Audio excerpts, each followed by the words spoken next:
Untuk menyelesaikan soal ini, karena ini adalah limit, maka langkah pertama yang kita lakukan adalah dengan metode substitusi langsung. Dengan metode substitusi langsung, berarti kita langsung mengganti nilai X pada fungsi dengan min 1. Jika hasilnya bukan bentuk 0 per 0 atau tak hingga per tak hingga, maka kita telah menemukan nilai dari limit pada soal. Tetapi jika bentuknya 0 per 0 atau tak hingga per tak hingga, maka kita harus lakukan metode lain untuk menentukan nilai limit pada soal. Sekarang kita coba dengan metode substitusi langsung. Limit dari X pangkat 3 ditambah 2X kuadrat dikurang 5X dikurang 6 per X kuadrat dikurang 1, X menuju min 1.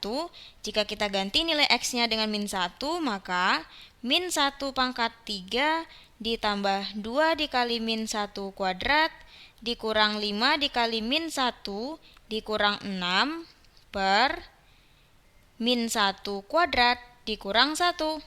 Sama dengan min 1 pangkat 3 hasilnya min 1, min 1 kuadrat hasilnya plus 1 dikali 2 jadi plus 2, min 5 dikali min 1 jadi plus 5 dikurang 6 per 1 dikurang 1. Jadi bagian pembilang min 1 tambah 2 hasilnya 1 ditambah 5 hasilnya 6 dikurang 6 hasilnya 0. Maka bagian penyebut juga 0 sehingga cara substitusi langsung tidak bisa kita gunakan. Kita harus gunakan cara lain untuk menemukan nilai limit pada soal. Metode yang akan kita lakukan adalah metode pemfaktoran.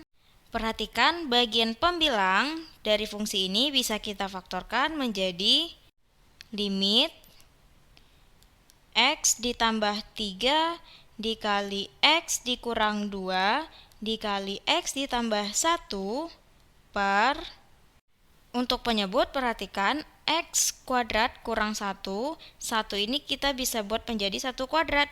Ingat, jika A dikurang B dikali dengan A ditambah B, maka hasilnya A kuadrat dikurang B kuadrat. Sehingga bagian penyebut bisa kita faktorkan menjadi X dikurang 1 kali X ditambah 1. Limit X menuju min 1. Kemudian perhatikan di bagian pembilang ada X plus 1 dan di bagian penyebut ada X plus 1. Jadi ini kita bisa bagi, jadi hasilnya 1 per 1 sama dengan 1. Sehingga sisanya limit X tambah 3 dikali X kurang 2 per X kurang 1 X menuju min 1. Selanjutnya substitusikan nilai X sehingga min 1 ditambah 3 dikali min 1 dikurang 2 per min 1 dikurang 1.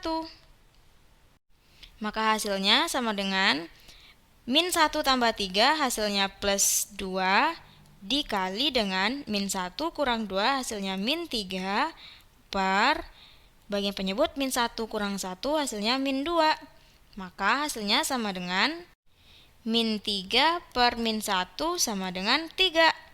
Jadi nilai limit pada soal adalah 3. Oke, sampai jumpa di soal berikutnya.